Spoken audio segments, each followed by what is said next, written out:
Entity Relationship Diagram atau WRD.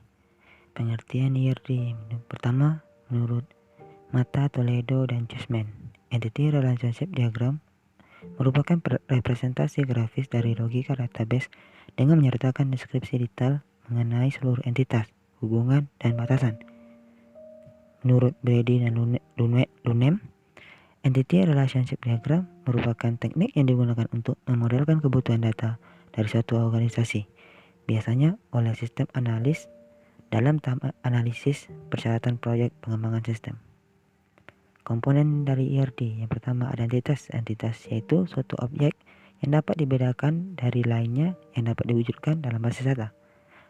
Contohnya mahasiswa, kartu anggota, perpustakaan. Kedua ada atribut adalah karakteristik dari entity atau relationship yang menyediakan detail tentang entity atau relationship tersebut sehingga dapat dibedakan.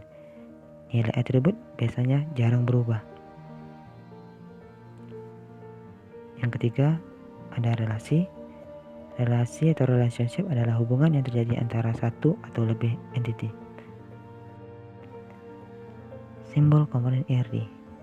Entity memiliki simbol yaitu persegi panjang. Atribut memiliki simbol oval, sedangkan relationship memiliki simbol biji sangkar. Derajat relasi. Derajat relasi lalu menjelaskan jumlah entity yang berpartisipasi dalam suatu relationship. Derajat relasi ada 3, yaitu yang pertama unary degree atau derajat 1. Derajat unary degree yaitu sebuah entity berrelasi dengan dirinya. Kedua ada binary degree atau derajat 2. Binary degree terdapat 2 entity yang saling berhubungan. Yang ketiga ada ternary degree atau derajat 3.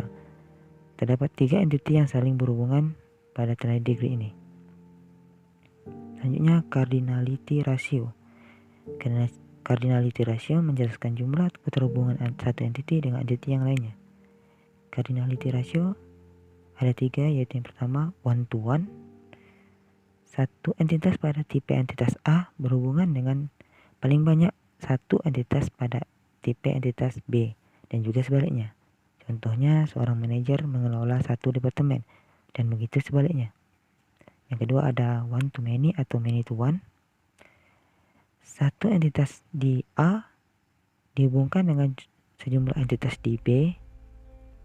Contohnya banyak karyawan bekerja untuk satu departemen atau satu departemen memiliki banyak karyawan yang bekerja untuknya. Yang ketiga ada many to many. Setiap entitas A dapat berhubungan dengan banyak entitas B dan sebaliknya, setiap entitas B juga dapat berhubungan dengan banyak entitas A. Contohnya, suatu proyek mempunyai banyak karyawan, satu karyawan boleh bekerja di beberapa proyek. Participation constraint menjelaskan batasan keikutsertaan dari suatu entity terhadap hubungannya dengan entity yang lainnya. Participation constraint ada 2, yaitu yang pertama total participation, yaitu menyatakan instance dari suatu entity harus berhubungan dengan instance dari entity lainnya. Yang kedua ada partial participation, menyatakan setiap instance dari suatu entity tidak harus berhubungan dengan instance dari entity lainnya. Contoh dari participation constraint itu setiap departemen harus dipimpin oleh seorang manajer atau karyawan. Itu termasuk dalam total participation. Dan tidak semua karyawan yang memimpin suatu departemen, itu termasuk dalam partial participation. Tahap dalam pembuatan ERD. Yang pertama kita harus mengidentifikasi dan menetapkan seluruh himpunan entity yang akan terlibat. Yang kedua kita akan menentukan atribut-atribut dari setiap entity. Ketiga, kita menentukan atribut primary key dari setiap entity. 4, kita menentukan relationship antar entity.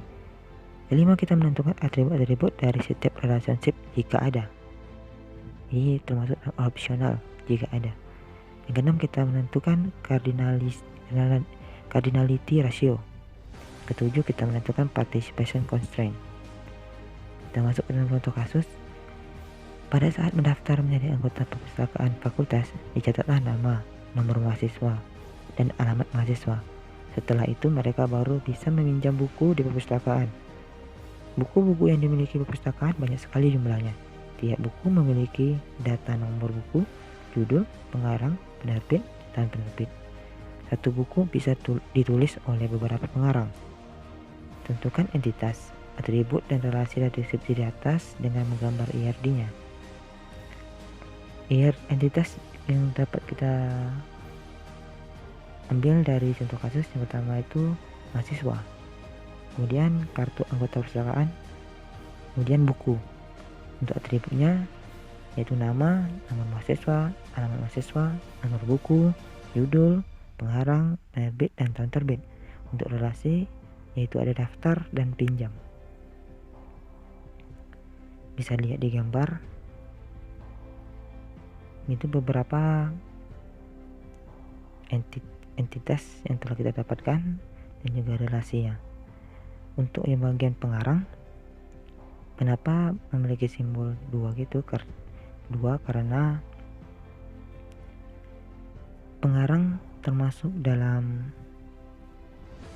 atribut multivalue, karena di dalam pengarang biasanya pengarang tidak hanya satu, pengarang juga bisa lebih dari satu, seperti itu. Untuk yang atribut yang memiliki garis bawah itu adalah primary key-nya.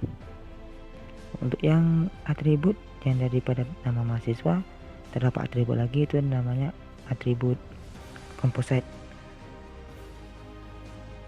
Sekian presentasi saya, mohon maaf bila ada kesalahan. Saya akhiri, wassalamualaikum warahmatullahi wabarakatuh.